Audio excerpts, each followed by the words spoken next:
আল্লাহ বলেন ইয়াউমা নাতউইস সামা কাতাইয়িস সিজিল লিল কুতুব, আকাশ আর আকাশ থাকবে না। কাগজ যেমনি আমরা এরকম ফোল্ড করে ফেলি, ভাঁজ করে ফেলি, মন চাইলে কাগজকে যেমনি আমরা এরকম হাতের মধ্যে গুটিয়ে নেই, সেদিন আকাশটারে হাতের মধ্যে গুটিয়ে নিবে কে? মানুষগুলো পাগলের মতো দৌড়াবে।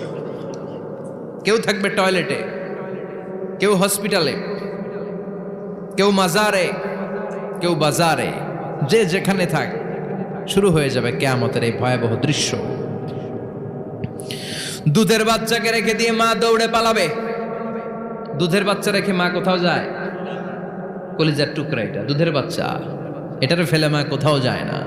কিন্তু কিয়ামতের এই ঝাঁকুনির দৃশ্য দেখে, আল কারিয়া মাল ওমা আদরাকা মাল, এই দৃশ্য দেখে দুধের বাচ্চারে রেখে মা দিবে দৌড়।